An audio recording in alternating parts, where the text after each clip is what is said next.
Good morning. Welcome to Expanding Energy Frontiers on Earth, Moon, and Mars 1. Your session chairs are Lindsay Ross and me, Bill Ambrose. We hope you enjoy participating in this forum today. We encourage attendees, like the presenters, to express a diverse range of professional views on energy frontiers. Before we start, let me also point out the chat window on the right side of your screen. You can use this space to communicate with speakers and other attendees viewing the presentations. You can also engage with speakers, attendees, and exhibitors at any time using the ACE networking portal. We would like to encourage all attendees to join the post-session Q&A discussion by clicking the Zoom link provided in the left-hand resources column on the session page. Lindsay and I have recorded back-to-back introduction for the order of speakers, and I'll introduce our first speaker in Dong Min. Her presentation is titled The Characteristics of a Helium-Rich Natural Gas Reservoir in the Guanzhong Basin in China. Dong Min's affiliation is with the Institute of Geomechanics, Chinese Academy of Geological Sciences, China Geological Survey, Ministry of Natural Resources in Beijing.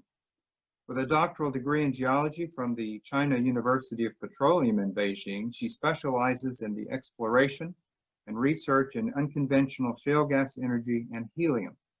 In her research on helium accumulation conditions in the Guanzhong Basin, she used fluid chronological data to constrain the helium accumulation sequence and built a helium accumulation model using numerical simulation.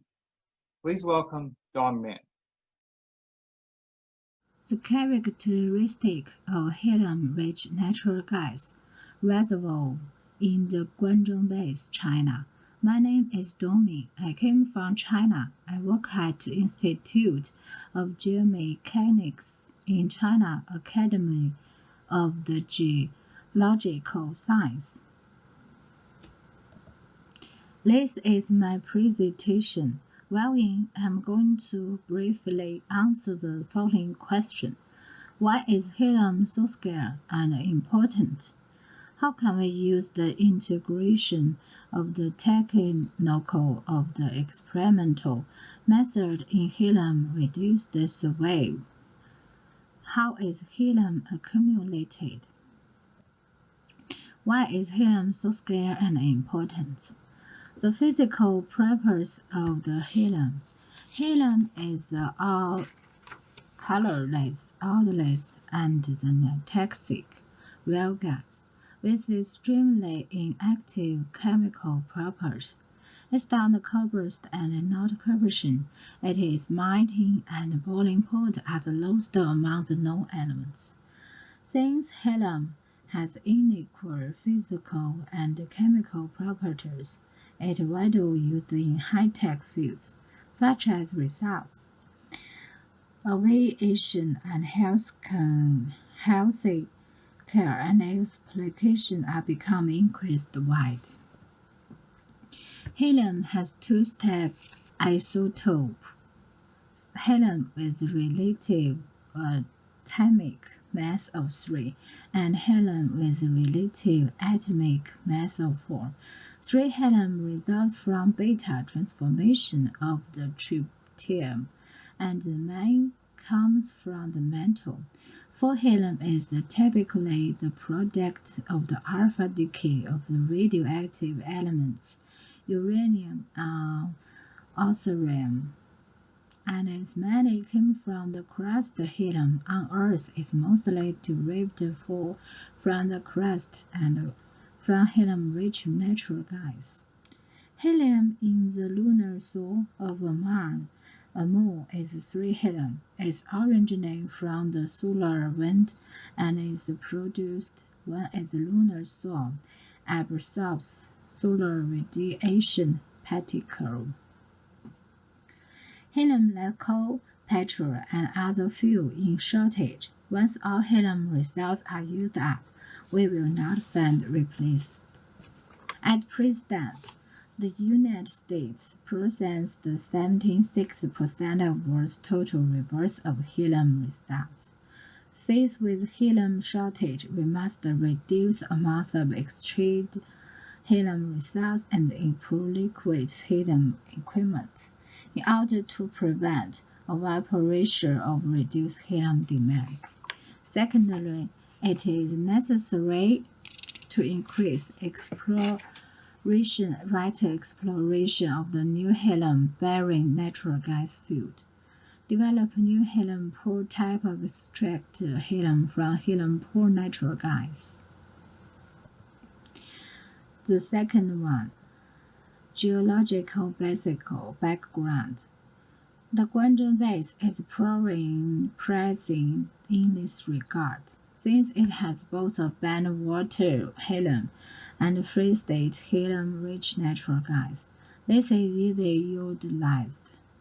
The Guanzhong Basin is also called Weihe Basin and together with Fenghe Basin, called Fenway Graben.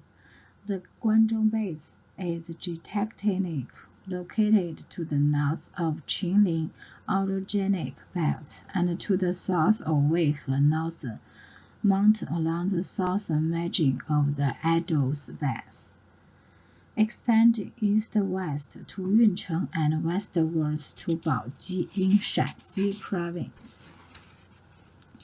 It is the Central Rock Fault Base, which extends east and west, with the natural western range, wide east, steep south, and gentle north. This is a program of structure and structure. Guanzhong Basin helium isotope analysis of natural gas samples from Guanzhong Basin soil site. 3 helium-rich 4 helium from 2.2 multiply 10 -8 to 677.8 multiply 10 -7 with average of 1.02 multiply 10 -7 and R ratio RA between 0.017 and 0.557 indicated classic sourced helium with minimal mantle source helium. Helium-rich natural gas can be divided into helium-bearing natural gas with carbon dioxide, which is very low helium contents and a very mixed natural gas of deep sourced in gas, and mass combined natural gas with low carbon dioxide and high methane content, which is biopyrolysis oranges. Based on research into the pooling conditions of physical and chemical properties of helium, the main constraints on helium yield has not been yet defined. Accordingly, it is urgent to conduct on-depth study viewing well drilling and experimental data. The analysis of fluid in fluid. The fluid inclusion, composition analysis, and the temperature measurement affect different stage of pooling. For the Huashan, Baoqi, and Mohuguan granite interests in Guanzhong Basin, shows that inclusion composition of the cross fissures in granites has gas, liquid, two-phase inclusion, and water, sodium chloride, carbon dioxide. The liquid phase is dominated by water and carbon dioxide, and the molar fraction of the water are more than 15%, whereas the gas phase inclusion are dominated by carbon dioxide and methane and nitrogen, with mineral hydrogen and hydrogen sulfide. The gas phase inclusions can be classified further into earth stage. Second includes dominated by carbon dioxide and nitrogen, and later stage secondary inclusion with great methane. Using the THM-S600 type cooling and heating platform, the acid inclusion are found to have temperature will rise from 117 degrees to 213 degrees. The single well bearing history.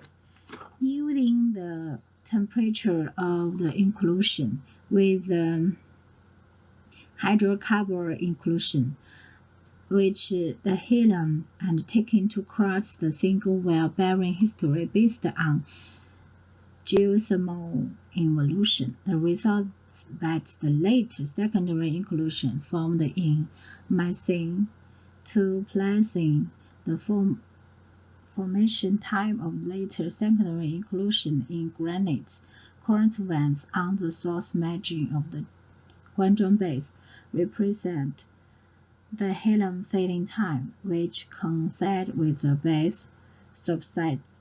The increased strontium isotopic ratio in seawater at the beginning of the Basin suggests that stronger uplift of the high fluxion induced rock in the Himalayan crystallization zone caused the radioactive enrichment activation during the Barren period.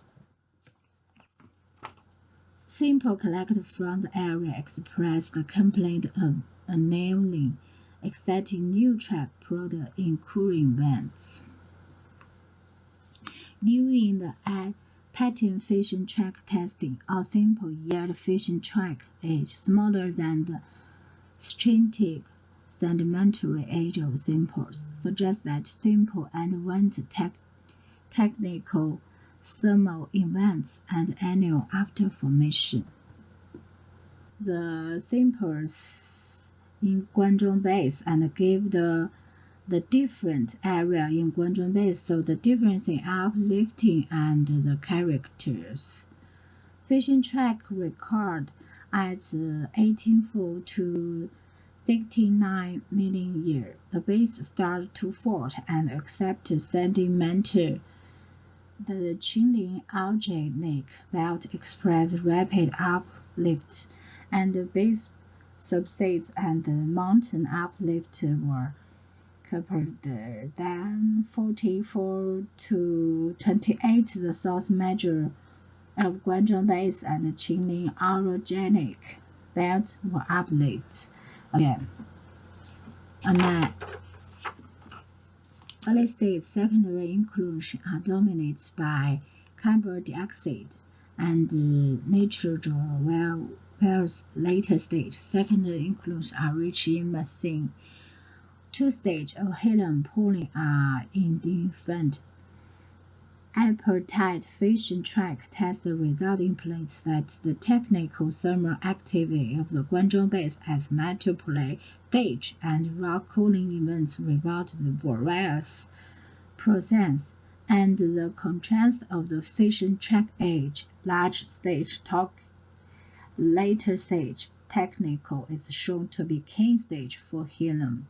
Test of Detroit Zika Euro-late age date reveals that the distribution of the Zika Euro-later ages of the Cretaceous Formation sandstone in Guanzhong Basin is similar to properly dancing distribution of the Zika Euro-later ages of the North China Canton and reflect the sedimentary reservoir, the intercontinental orogeny.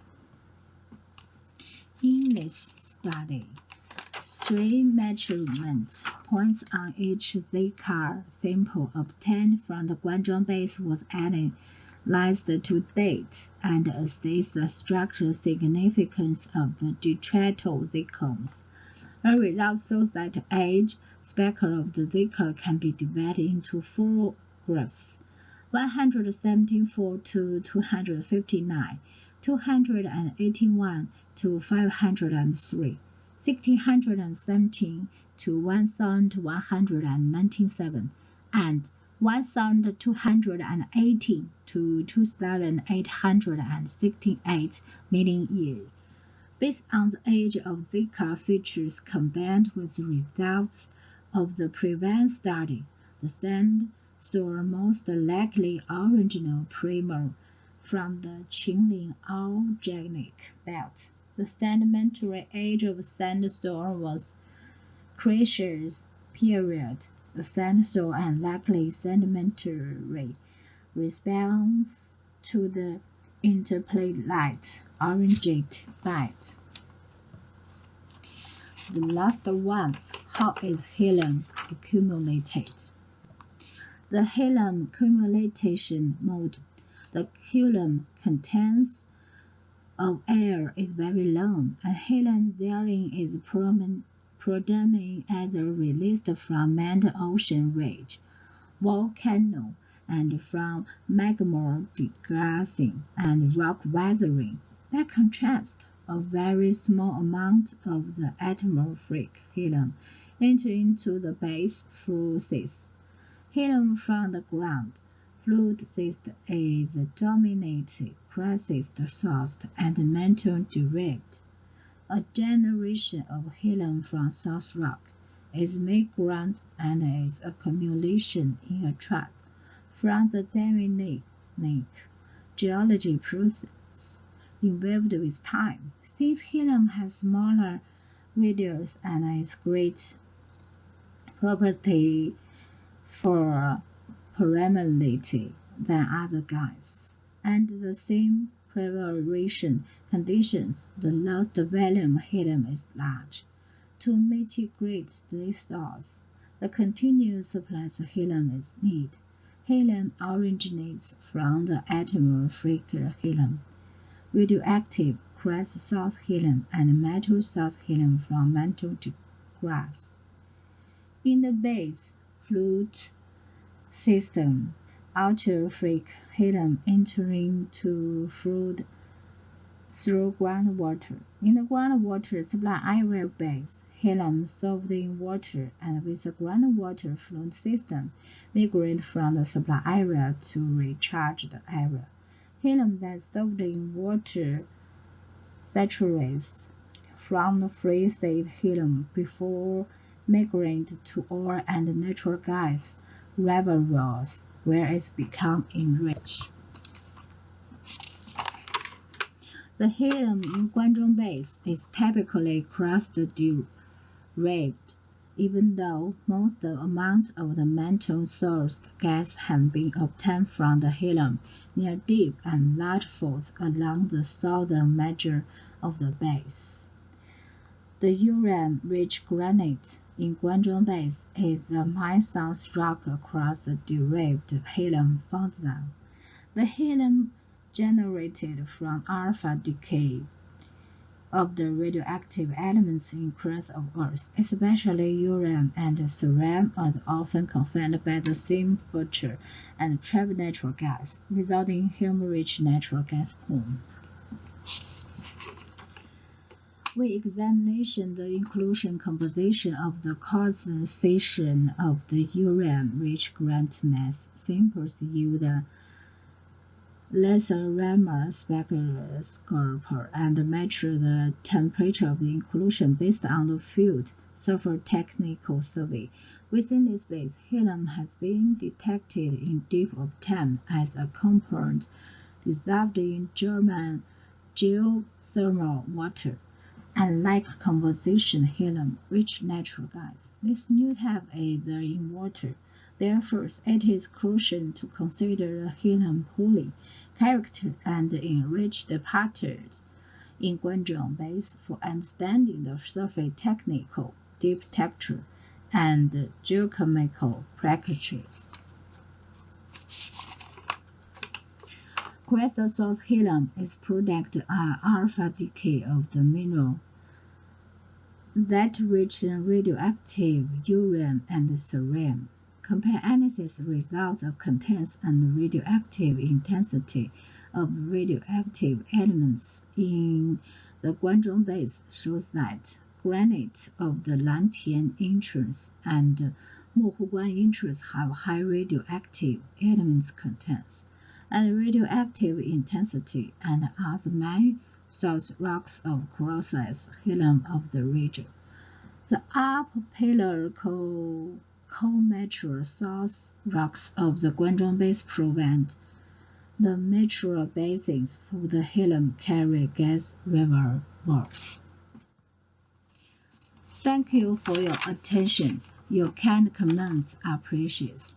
Acknowledgement. This study was famously supported by the Institute of Geomechanics in China Academy of the Geological Science and the Geology Survey Project and the King Laboratory of the Paleomagnetism and Tectonics Reconstruction of the Ministry of Natural Resources and the King Laboratory of the Study of the Focused Magnetism and the Guanzhong deposits.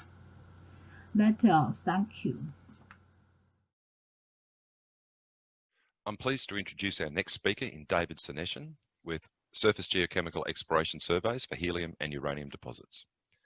David's affiliation is with Geochemical Insight in Denver, Colorado.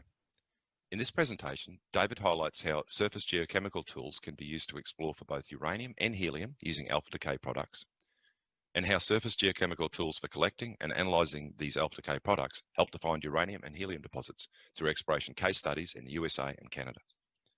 David received his doctorate in exploration geochemistry from Queen's University in Kingston, Canada. David is currently optimizing surface geochemical exploration methods for oil and gas in the Arctic and tropical Indonesia terrains, and for helium in the USA. Welcome, David. Today, I'd like to talk to you about surface geochemical methods to help reduce exploration risk for helium and uranium deposits. There is currently strong demand for helium, and we need innovative geochemical exploration methods to discover new reserves. As our reliance on fossil fuels decreases over time, we'll also need reliable, high-density nuclear energy sources to supply our growing electricity demand. Soil gas and helium-radon methods will therefore be needed to find blind uranium deposits, as most outcropping ore bodies have been found. Here's the outline of the presentation. We start out by exploring the origin of helium and radon, which are indicator and pathfinder elements to helium deposits and uranium deposits respectively. The sample collection media and analytical methods used for helium and uranium exploration will then be presented. It is important to remember that sampling and analytical methods are tailored to the specific project. The results of geochemical surveys over helium and uranium deposits in the US and Canada will then be provided to demonstrate the effectiveness of these methods when used correctly. By correctly, I mean that the samples are taken consistently and at close enough intervals to see multi-sample anomalies over the target. I'll then bring together everything that I've presented into a concise summary at the end and make some recommendations for future research to improve these geochemical methods. In regards to the formation of helium, an unstable radionuclide emits an alpha particle consisting of 2 protons and 2 neutrons, or a positively charged helium nucleus, which becomes a helium atom after it captures 2 electrons. So for instance, the uranium-238 isotope will give off 2 protons and 2 neutrons during decay to thorium-234 plus helium-4. Another reaction within the uranium-238 decay series involves alpha decay of the radium-226 isotope to radon-222 gas. Radon-222 has a half-life of 3.8 days, meaning that only half the gas remains 3.8 days after it formed. Within the thorium-228 decay series, radium-224 undergoes alpha decay to radon-220, or thoron, which has a half-life of only 55 seconds. The fact that helium-4 and radon-222 are formed by radioactive decay of uranium means that these mobile gases can be used as pathfinders to buried uranium mineralization. In a similar fashion, helium gas heaps can be used to find helium deposits. The question now is, what are the best ways to collect and analyze these gases, and what kind of expression do they have over buried helium and uranium deposits?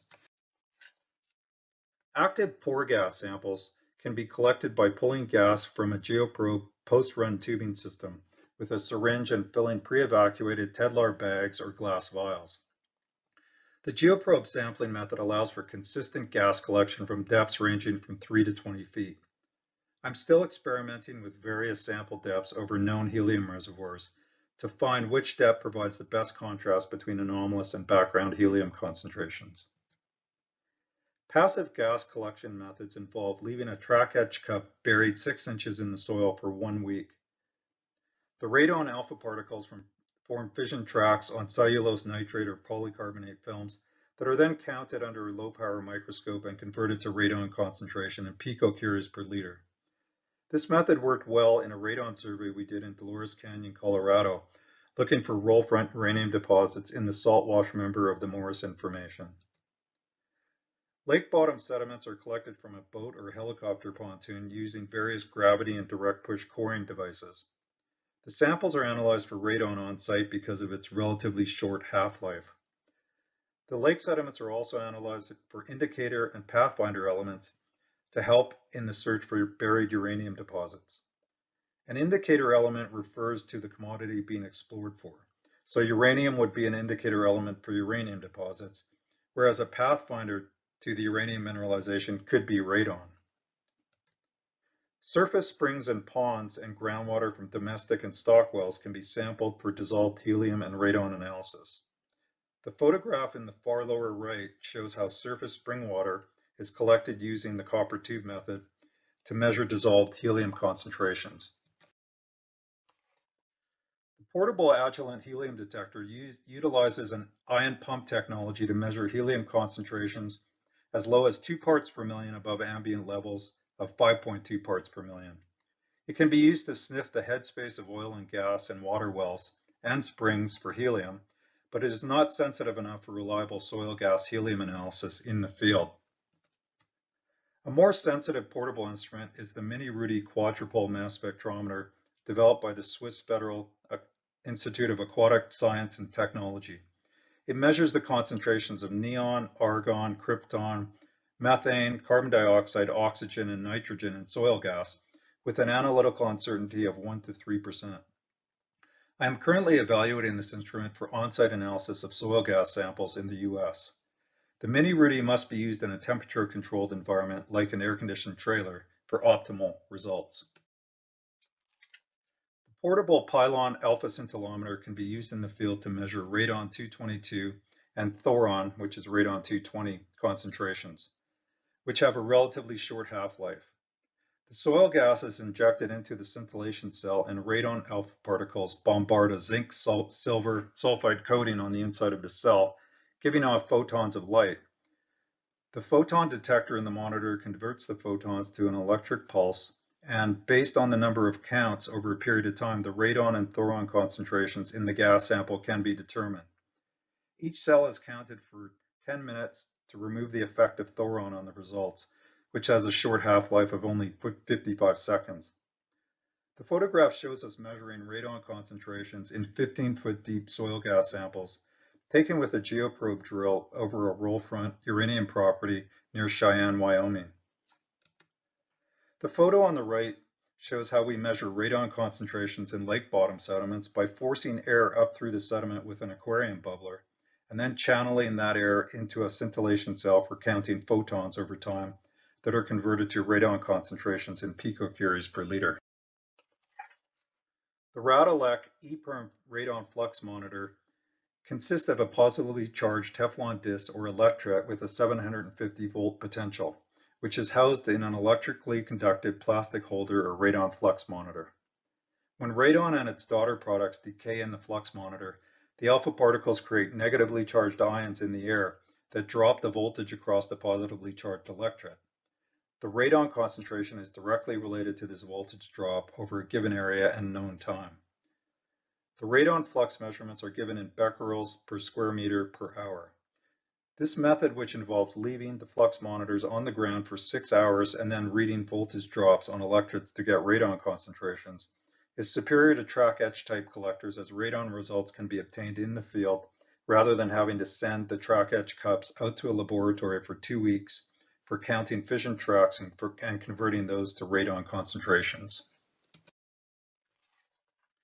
We will now look at the results of soil gas helium surveys over the Harley Dome field in eastern Utah and an oil helium field in southeast Colorado. The locations are shown on the map of U.S. helium fields from Jordan's Search and Discovery article published in 2016. The Harley Dome gas field in Grand County, Utah is hosted in a Jurassic intrata sandstone reservoir at 965-foot depth. The reservoir contains 7% helium, with the balance being mainly nitrogen with minor methane and carbon dioxide. The helium is concentrated at the top of a structural dome that has been truncated by a normal fault that drops the east block down about 400 feet.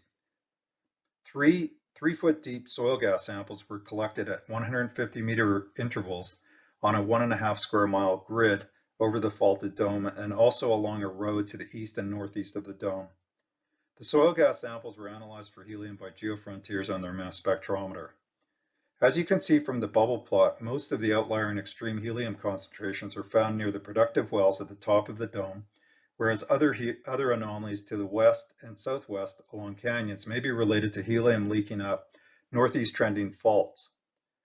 Outlier and extreme helium concentrations start at 1.5 and 3 times the interquartile range, respectively.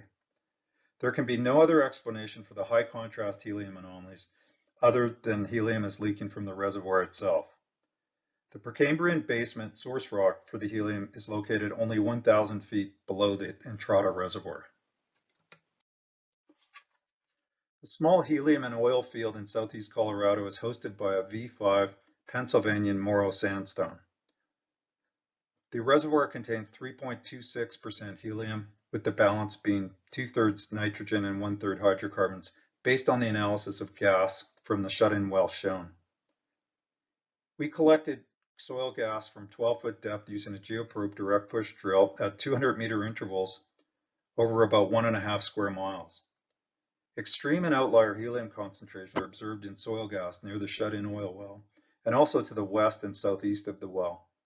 Locations shown in blue well symbols were permitted for drilling the anomalous areas west and southeast of the oil well, but these were abandoned for unknown reasons.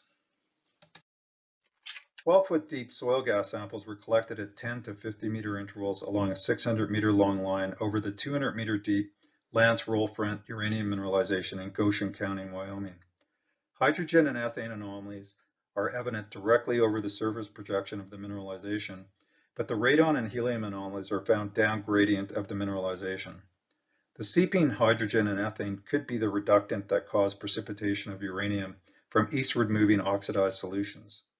The mineralization may also have been displaced eastwards by groundwater, resulting in radon and helium anomalies down gradient of the first occurrence of mineralization.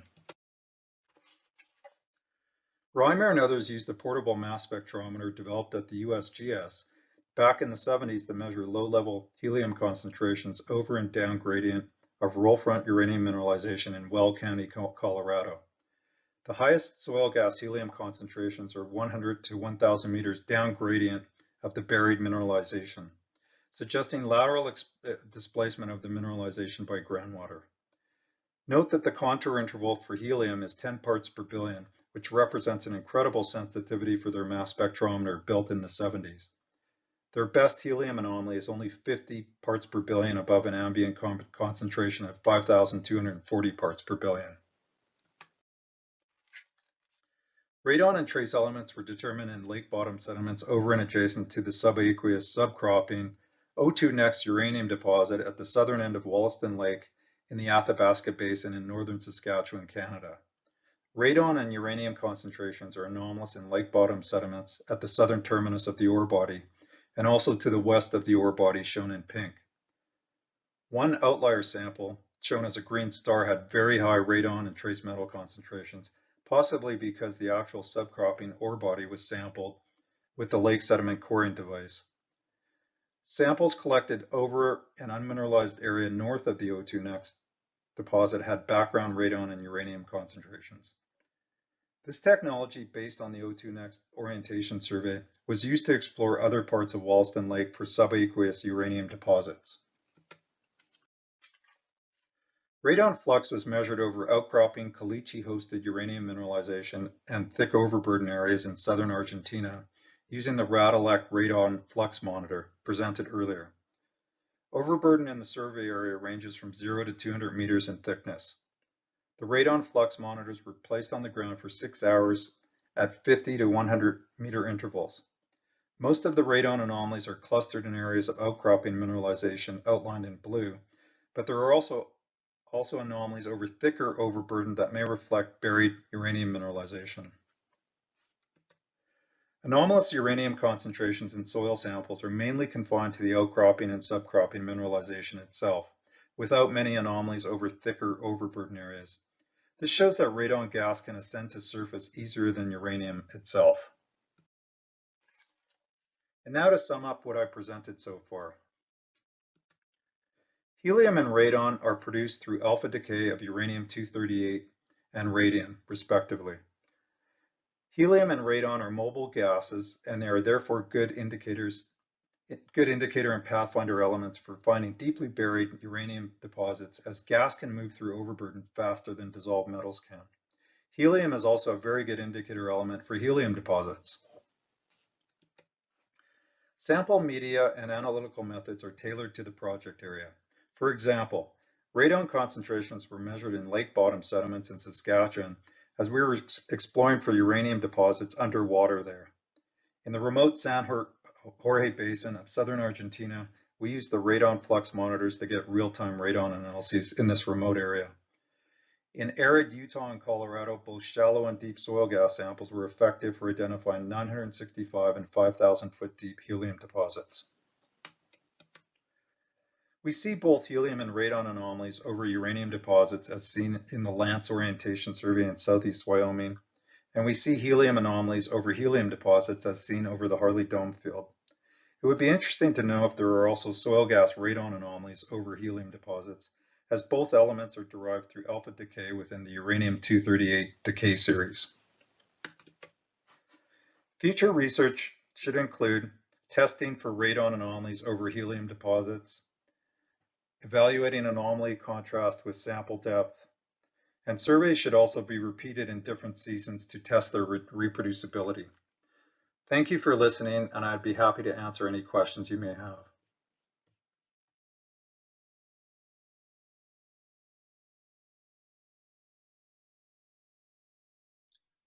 I am pleased to introduce our third speaker, Stephen Sibray, with Recognizing Uranium Source Rocks in the Sedimentary Environment. Steve's affiliation is with the University of Nebraska, Lincoln. Steve is a certified petroleum geologist. He has worked as a hydrogeologist for the University of Nebraska for the last 30 years. Steve has also worked for Exxon Corporation and Pathfinder Mines Corporation. He also serves as the research vice chairman of the Uranium Committee of the Energy Minerals Division of AAPG. Welcome, Steve. My talk today is on recognizing uranium source rocks in the sedimentary environment. If we look at price of uranium through time, we see that in the mid-1970s, we had a uranium boom. The price was very high because we were anticipating that all our electrical power generation would be coming from nuclear power. Due to 3 Mile Island accident and other problems, that never happened. And uranium price fell for about 30 years. Then in the mid-2000s, 2 mines flooded in Canada and we had a price spike. That was temporary. Then 2011, Fukushima happened, and then Japan took all their nuclear power plants offline. That was a tremendous blow to the uranium mining industry. However, more recently, uranium spot prices increased starting in March 2020. If we look at uranium exploration strategies in the late 1940s and 50s, we had direct detection of radiation near the surface. In the late 1960s, early 70s, industry geologists exploring for uranium in Wyoming developed what we call the roll front model. It has been extremely successful in finding uranium deposits in sedimentary rocks. Uranium source for these deposits is thought to be granites and tubaceous sediments. carbonaceous marine shales are also high in uranium, but to date, no deposits have been linked to marine shales. All Cenozoic sandstone deposits are roll fronts. Significant sedimentary deposits are not roll fronts, and some roll front deposits have been modified, so it's difficult to locate these deposits by using the roll front model. This is a generalized roll front uranium deposit model. It's very simplified. What you have is uranium-rich groundwater that's high in oxygen, intrudes into an aquifer that has low oxygen concentrations, and it's typically has maybe pyrite and carbonaceous material, and uranium minerals that are tetravalent, such as coffinite and uraninite, precipitate out at that interface. These minerals are not readily identified in the cuttings. However, iron minerals are. And what typically we see are sandstones that are stained yellow or red with oxidized iron minerals on the up gradient side. On the down gradient side, we can see pyrite. This, looking at the sediments and the cuttings, you look at the iron minerals in order to explore for the conventional roll front deposits. This is a photograph of a roll front deposit in Live Oak County, Texas. And what we see in the center is an oxidized zone, and there may be a little bit of iron minerals here that are oxygen, that are hematite or limonite. Then we have uranium minerals associated with this darker zone. They may be darker due to carbonaceous material and or a little bit of pyrite. Below that we have a molybdenum zone and a selenium zone. This slide shows the details of a roll front deposit, the geophysical and mineralogical relationships. And we're not going to talk about the very different characteristics of these deposits, but I would suggest that if you look at the references cited at the end of this PowerPoint, you can get a good idea of the details of the development. One thing I will point out is that the gamma has a characteristic signature as you go across the roll front. Earlier we showed you a very simplistic diagram showing a roll front deposit. This goes through the details. Think of it as a complex biogeochemical cell that takes place, and the exact chemistry depends on the sediment chemistry and the water chemistry, and it can be very variable, but it is a biogeochemical cell. In the Colorado Plateau area, we have what we call tabular sandstone uranium deposits. These are carbonaceous rich zones with typically tetravalent coffinite, maybe some uraninite. They're completely surrounded by reduced situation where you have pyrite in place. And typically these have been found by looking at surface expression, but there are probably many more of these out there that need to be explored in the future. The origin of these is somewhat speculative. We also can have a reduced roll front to take place. We can have introduction of hydrogen sulfide gas and methane that are introduced by faults, and this can change the iron minerals, but the uranium minerals will stay locked in place. And you can also have generation of biogenic methane gas will do the same thing. In other situations, a roll front can be modified, at least the iron minerals. It may be leached out or bleached. You may get a bleached looking sandstone when the iron minerals are removed by reducing conditions and maybe slightly acidic groundwater, but the uranium remains in place. There are also significant deposits that are not in sandstones. There's carbonates. An example would be the Dilto limestone in Grants, New Mexico. It is part of what I would call the Jurassic Morrison uranium system. There are breccia pipes in northern Arizona that are small but high grade. The dates of the uranium lead in that system is Triassic in age, and it may be part of the Triassic Chinle uranium system. There are mixed types, very high grade unconformity deposits in Canada and Australia. And then there's also hydrothermal deposits in China, where some researchers believe that the uranium source is from the shallow meteoric water. I think we can do a better job of understanding the source of uranium, and we can explore for these types that are not the typical roll-front deposits. If we're going to explore for these deposits, we have to understand uranium systems. Analogy would be the petroleum systems approach, where you have a source rock, you have a migration path, and a trap. We need to identify uranium source rocks for frontier exploration in other areas, and we need to incorporate paleohydrogeology. Our caustic sediments, as I mentioned earlier, are a source. Some granites are more leachable than others. If uranium is present in alunite or uranothorite, they may be more readily leached than the granites that have zircon and monzonite as the main accessory uranium minerals. Research in the Granite Mountains in Wyoming has shown, USGS has shown that uranium-lead systematics and uranium-thorium ratios indicate that there was a loss of uranium in these granites back in the tertiary.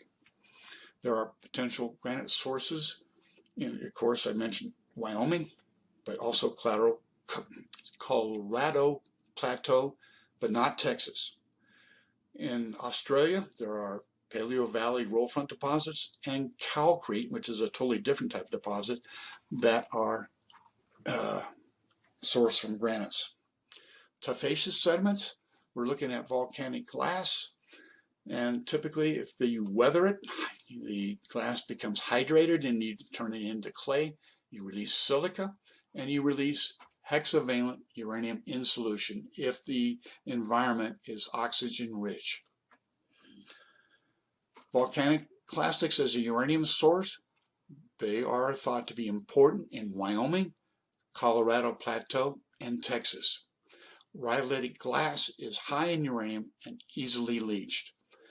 Research by the Bureau of Texas, University of Texas, Bureau of Economic Geology, 1981, indicated that petrogenesis, or soil formation above in the vadose zone, above the water table, is important in generating uranium solutions.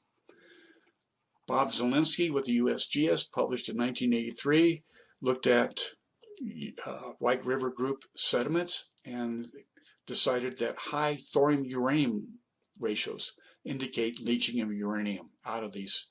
And it's thought that the White River Group is sourced in Wyoming, in Nebraska, and Colorado. Source rocks are thought to be paleosols with high thorium uranium. And these are paleosols developed in volcanic clastics. White River Group, Badlands National Park, you have the Brule Formation, the Shavern Formation, this kind of grayish, whitish area here, and the Chamberlain Pass Formation is represented by the interior paleosol, which is a reddish paleosol located here. The rest of the Chamberlain Pass is not seen in this area. The Yellow Mountains Paleosol is a very thick paleosol that developed on top of the Cretaceous sometime in the Tertiary. Yellow Mountains Paleosol in Sioux County, Nebraska. You can see all the yellowish material that are iron oxides that are from the weathering of pyrite within the Black Pierre Shale. And it's thought that uranium is leached out of that. We'll go into that a little bit later. We can talk about in Nebraska, we have what we think are a couple potential source rocks for the uranium deposits. First and foremost is the interior paleosol, which developed on top of the Chamberlain Pass Formation. If there's rhyolitic material in there, that would be an excellent source. The interior paleosol is a geosol. It developed in relation to an unconformity. Another geosol is the Yellow Mounds paleosol we saw earlier. They're also oxidizing looking paleosols in the lower portion of the Shattering Formation. In the upper part of the Shattering Formation, we have lacustrine limestones. The clays in paleosols are mostly greenish or gray in color, and it's thought to have limited vadose zone and probably limited migration of uranium after leaching. This is the basal Shattering Formation in South Dakota. It has a lot of granitic material in it. We have the basal Chamberlain Pass. In contrast, in the Sioux County is very different. The lithology is largely in these little pebbles and gravels are typically chert and quartzite and quartz. Very different in composition, very different, if you will, environment. This is a combination mudlog and electric log through a test hole that we drilled for some clients in Nebraska. And ignore the colors over here, that's from Rockworks. You can note the descriptions here. We have a clay stone in this area that's greenish. It also has fairly high gamma. Down here we have a yellow paleosol, weathered, and it's lower in gamma. We have a mottled paleosol. Down here we have both yellow and some unweathered material. And here we have a gamma spike here right before we go into the fairly high gamma in the Pierre Shale. This demonstrates the fact that we have a paleosol developed on top of the Pierre Shale that releases uranium into the system. But most of the uranium either went down vertically or it ended up in the Gulf of Mexico. There was no, if you will, receiving aquifer to develop a uranium deposit. But this shows you that paleosols are important in redistributing uranium in sediments. This is the Shattering clay, weathered paleosol, highly weathered, yellowish, weathered Yellow Mounds paleosol. We have a mottled paleosol over on the right, one over right here. And then we have unweathered Pierre Shale here, where uranium is probably present in finely disseminated uraninite at relatively low concentration. We can talk about the Crow Butte deposit in Dawes County, Nebraska. Discovery announced in 1981. Over 25 million pounds, greater than 0.25%. Production started in 1991, and they are currently shut in. It's an in situ leach mine, or I could say in situ recovery mine is the correct terminology. It produced approximately 800,000 pounds of U3O8 a year. Total production is 18 million pounds. It's thought to be in the Basal White River Group, or it isn't in the Basal White River Group, which is thought to be Chamberlain Pass, but possibly could be lower shattering. This map shows the distribution of basal sands in the White River Group in the Nebraska Panhandle, and there's very thick sequence here that comes in from Wyoming. Uranium mineralization is present in this area all the way down into Cheyenne County. We have the uranium discovery was in here. It's been mined out mostly in this area here. There's other future development in this area for price recoveries.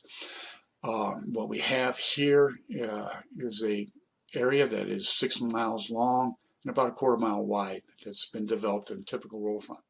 What is interesting to us is when we look at the Chamberlain Pass outcrops here, it looks like it's a major tributary that runs into this area, but it's totally devoid of uranium mineralization. So there's kind of a mystery here. What happened? Why is uranium coming in from here, but not necessarily here? And that is an interesting question. The upper Shattering Formation in this area contains greenish clay. it has limited Vadose zone. Uranium may have been released, but limited vertical migration. It may be there, but it hasn't migrated. Is there a lack of granitic source? I showed you the slide earlier where it's mostly chert and quartz and quartzite. Also, there may be a lack of rhyolitic source in the interior Paleosol. And of course, there could be a lack of reductant and fluvial segments. However, an interesting thing has come up recently with research done by the Colorado School of Mines. Uranium may have migrated through, but there may have been no accumulation at the outcrops that we see. Now, Julie Leibold published a dissertation where she looked at quartz in the sandstones using catholuminescence microscopy. They found radiation damage in the ore zone, but not upgradient. The lack of radiation damage in upgradient core suggests it never hosted ore. So this leads us to believe that maybe roll fronts move periodically or only form under certain favorable biological geochemical conditions. And we always used to think of roll fronts as migrating continuously, but that may not be the case. If we look at outcrops in the Sioux County area, this is an area where the basal sands are not present. What we have, this is probably a high area. We have the interior Paleosol, this reddish material here, overlaying the Yellow Mounds Paleosol, which remember is depleted in uranium. And we have the greenish clays here, the upper shattering.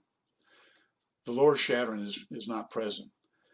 But if this had rhyolitic material in the parent material, then you might expect uranium to have migrated through this area.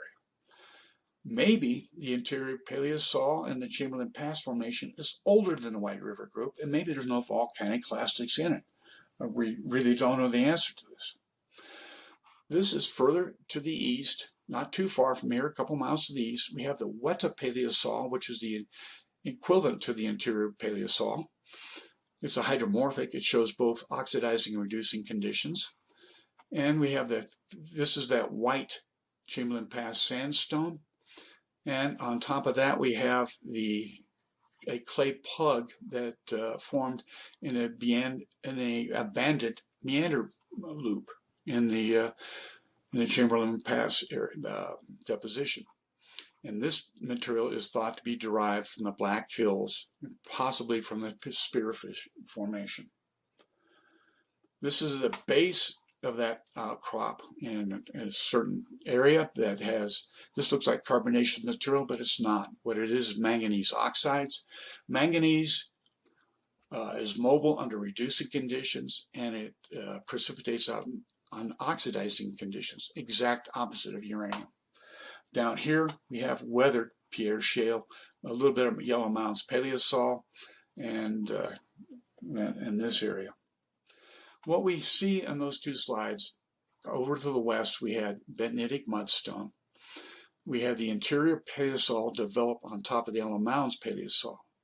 You would think if this is rhyolitic in nature, in part of the White River Group, that you would release uranium and it may have precipitated out during reducing conditions in this sandstone. Or maybe perhaps uranium is not, and maybe there isn't any rhyolitic material in here, and it just developed on top of Yellow Mounds, which was depleted in uranium. But if it had rhyolitic, maybe it just passed through this system to an area where it was more favorable for the precipitation of uranium. Very interesting situation. It would be great to do some field work plus geochemistry and petrographic work. If we look at the geochemical petrographic area of the White River Group, I think we can understand uranium systems better. We expect that thorium-uranium ratios are relatively constant in a volcanic source. They both are large ions and concentrate in the more felsic end members. In the White River Group, in the Brule Formation, we have andesite to rhyolite composition of volcanic ashes that are relatively unaltered. great place to get an idea of the thorium-uranium ratios, as noted by Bob Zielinski. Thorium is not mobile during weather, but uranium is. And we expect to see higher thorium-uranium ratios in the highly weathered Paleosol. Rare earth elements have been used recently to characterize material in Paleosol. It'd be very interesting to see if the interior Paleosol is developed strictly from the Yellow Mountains Paleosol, or is there rhyolitic material in there as a possible parent material? What's also really exciting is that Paleosols have been extensively studied in the Morrison Formation and Chinle group deposits by paleontologists and others that are interested in climate change. They're also interested in the evolution of dinosaurs. But these Paleosols have not been studied in regards to their possible sources of uranium in these important deposits in the Colorado Plateau. In conclusion, what we see is in the Yellow Mountains Paleosol, our test hole drilling has shown that it's perhaps depleted in uranium. The uranium migrated downward or to the Gulf. The possible source rocks in the deposits in Wyoming and Nebraska and Colorado may be Eocene oxidizing Paleosols. The interior Paleosol is a possibility. Also, the lower Shattering Paleosols are all another possibility. I think geochemistry and paleopedology can help define source rocks in our exploration for unconventional sedimentary uranium deposits. Thank you very much. Acknowledgements: Nebraska Public Power, Nebraska Department of Environmental and Energy have been clients for us, and they've done they have funded our test hole drilling program. The EBICA has been great on getting me cartography done and doing my graphics.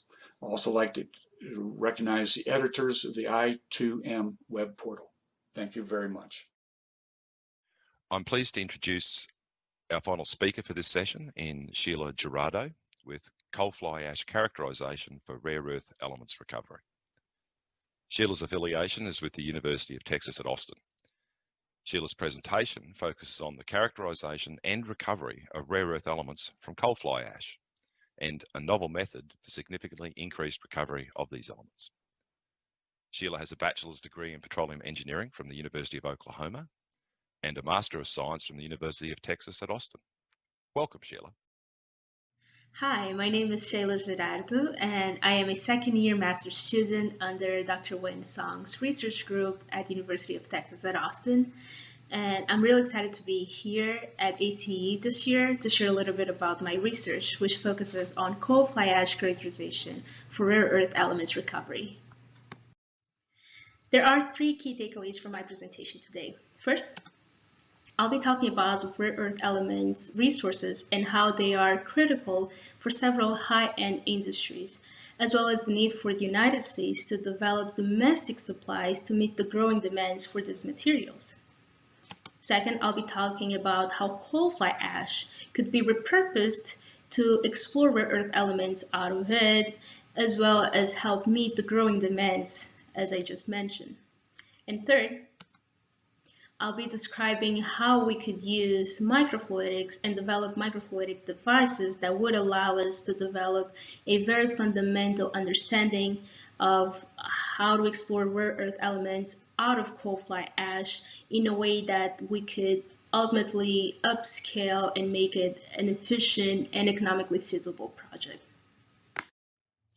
But first and foremost, what are rare earth elements? So rare earth elements are a group of elements comprised of the lanthanides group plus scandium and yttrium. So even though rare earth elements are called rare, they're actually quite abundant in the rare earth's crust. The key issue is that it's really hard to find those elements in concentrations that are large enough to allow an economically feasible exploration of these materials. The thing about rare earth elements is that they are fundamental materials at several industries. For instance, if you look at the pie chart on your left, you can clearly see that they're used, 55% of them are used in the catalyst industry, they're used in ceramics and metallurgy and glass polishing. And if that doesn't ring a bell, we can put it in even smaller, more everyday terms. For instance, without neodymium, you probably wouldn't have the efficient computers that you're using to access this presentation right now. And without europium, you wouldn't be able to have a red color on your screens or your TVs. So that just puts in perspective on how much of an impact and an outreach or the number of industries that rare earth elements are used for. So with all that need for rare earth elements, it's obviously expected that their demand is predicted to be exponentially rising, as you can see on the graph at the right. So it is important to develop resources that can actually meet those increasing demands for rare earth elements. So with that in mind, we can look at the production of rare earth elements in the United States and in the world just to give you an idea. But when we look at that, what we see is that the majority of the rare earth elements worldwide are being produced in China. We're talking about over 80% of the entire world's production of rare earth elements. And this is a key problem because in the recent years, China has been imposing restrictions on the rare earth elements exports. So the United States has a key need to start developing domestic supplies to meet those growing demands that we just saw. Now, there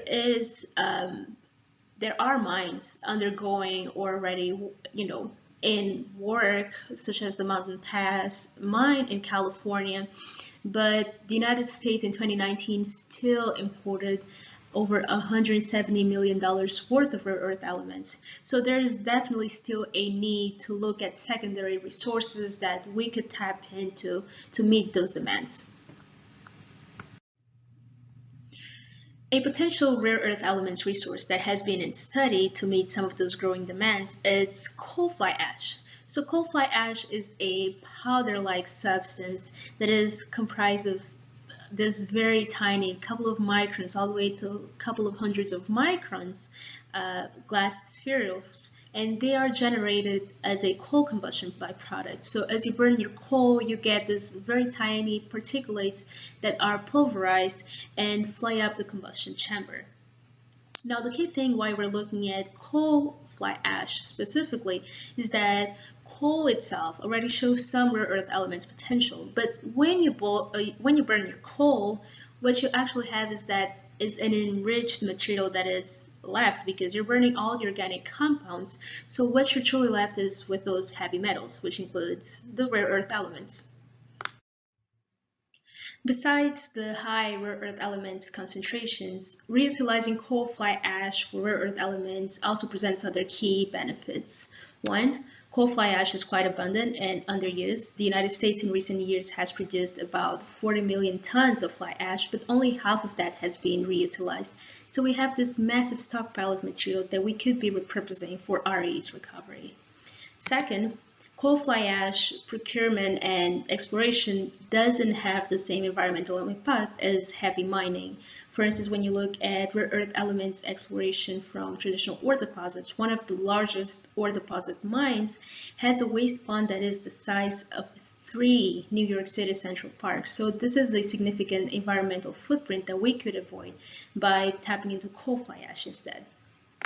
Thus, our research focuses on developing a microscopic understanding of rare earth elements' potential for recovery from coal fly ash, and we do that through elemental characterization, so we can truly understand what is the potential of rare earth elements in terms of concentrations, but also where within those glassy spheres or particulates the rare earth elements are distributed.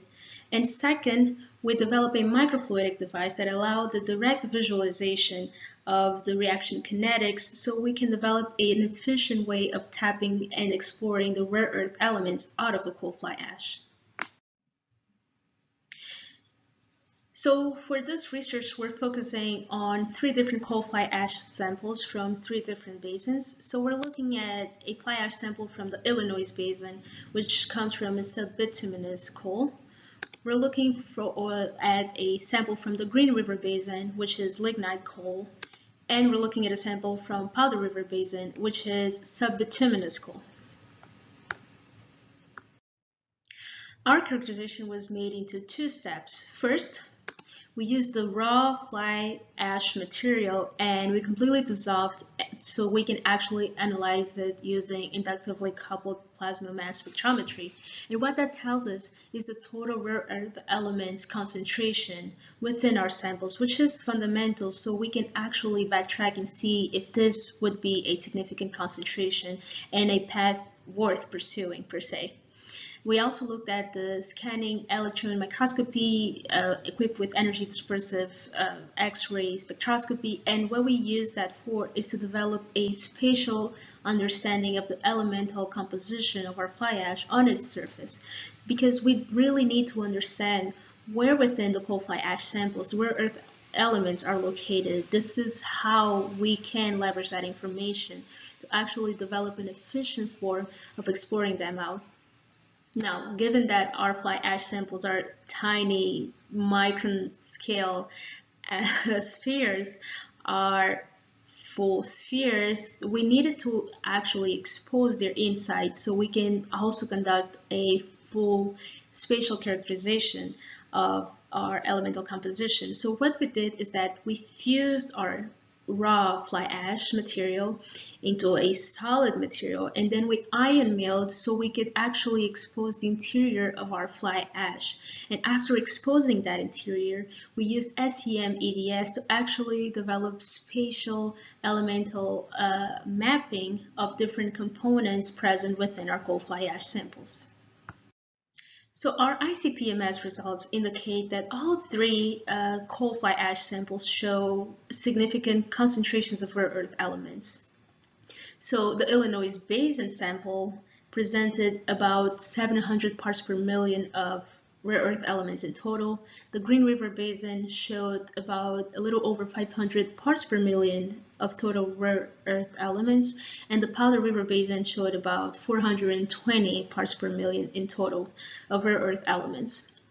Now, two key things here is that one, when you look at which elements are quite abundant, you can clearly see that it's mostly the light rare earth elements, such as lanthanum and cerium, which across all three samples do rack up on the hundreds, a little over 100 parts per million.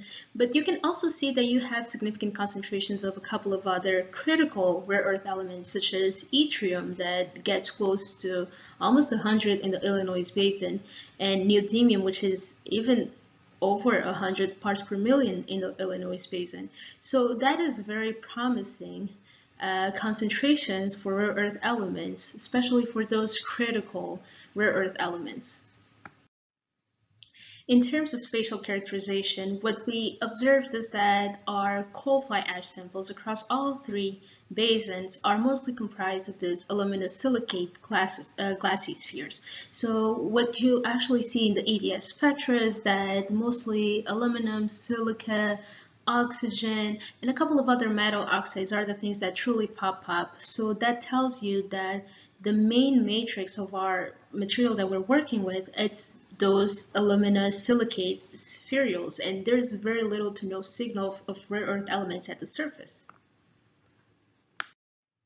Now, when you actually look at the internal structure of those spherules, for instance, when you look at this fused slash ion milled sample, what we look at and start seeing is some really interesting structures start popping up. So you start seeing some iron compounds within those fly ash spherules, but also you start seeing some minerals that are often associated with rare earth elements, such as this tiny zircon mineral that has been identified. Now, when you look at this different location within our fused fly ash samples, what we see is that, for instance, at this spot where we observed, where you have a really high Z contrast observed through the SEM microscope, if you actually do the EDS map on it, you can clearly see that for silicon and for aluminum, this high Z contrast areas show very little to no silicon aluminum signal. Now, what's interesting is that if you actually look at the zircon and the phosphorus signal, you can clearly see that it's relatively stronger within those high Z contrast zones.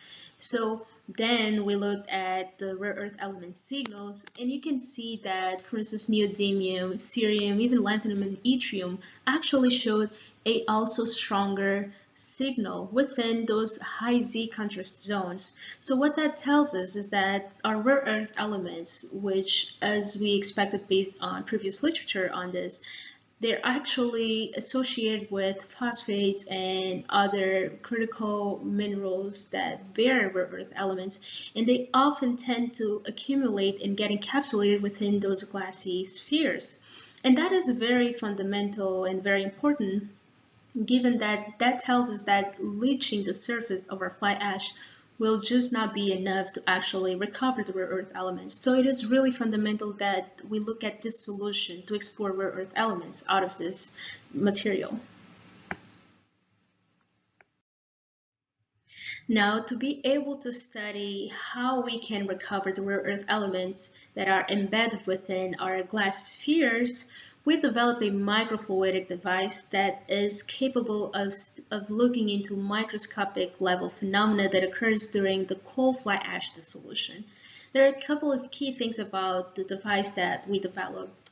One, it is completely made of Teflon, so it's made out of PFA films, which is a variant of Teflon, and this is really important because it offers the chemical resistance as well as the transparency that we need for in situ visualization of rare earth elements recovery using really harsh reagents such as strong acids or strong bases, which is what we're really going to need if we want to tap into the embedded rare earth elements within the aluminosilicate phases. And the second thing is that we created this device such that we are working with really thin channels, and what it does is that it allows us to control the amount of ash volume that is being investigated. This way we can clearly see at a very microscopic fundamental level what is happening and how we can use this information to ultimately scale up and create a feasible way of recovering rare earth elements out of fly ash. Our Teflon microfluidic device was fabricated by using a CO2 laser cutter to create nanopore entries as well as this channel for fluid flow in PFA films. We then thoroughly clean, align those films, and we thermally bond to create our Teflon chip.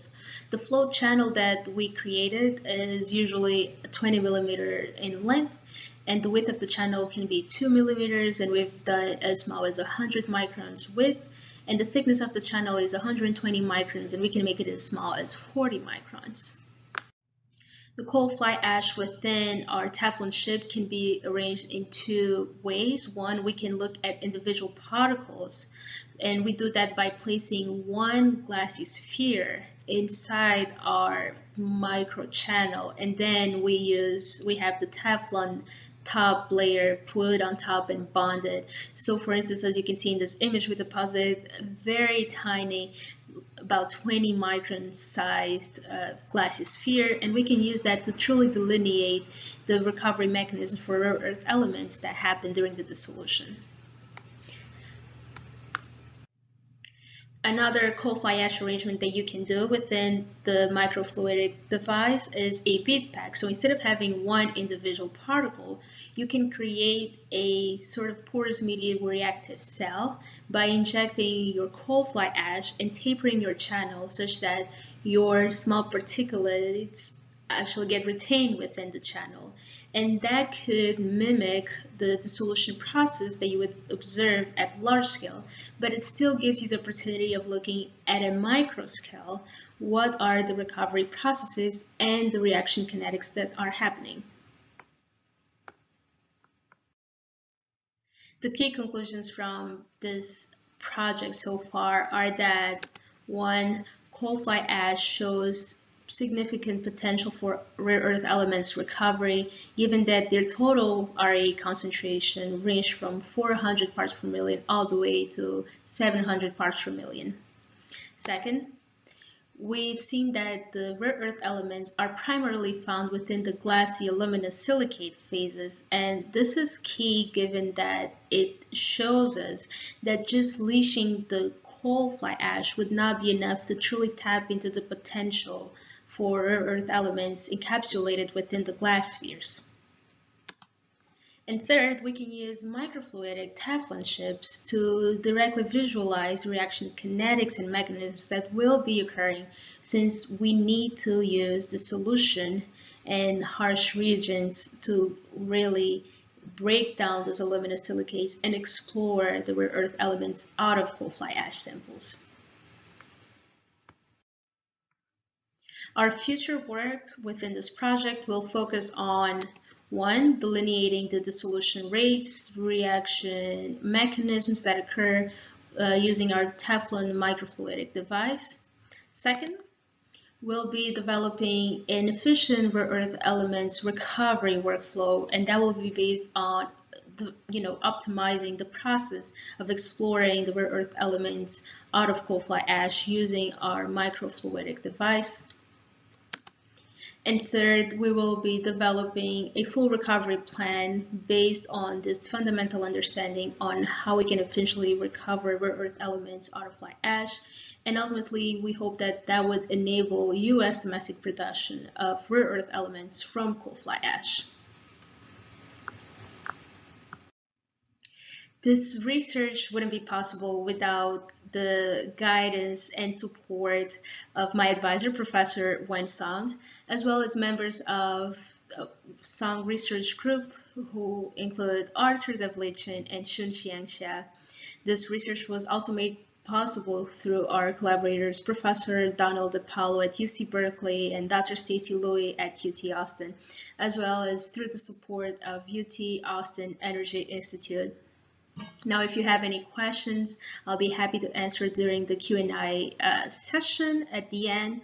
But also, if you're watching this on demand, feel free to reach out to me. I have left my contact information at the bottom of this slide.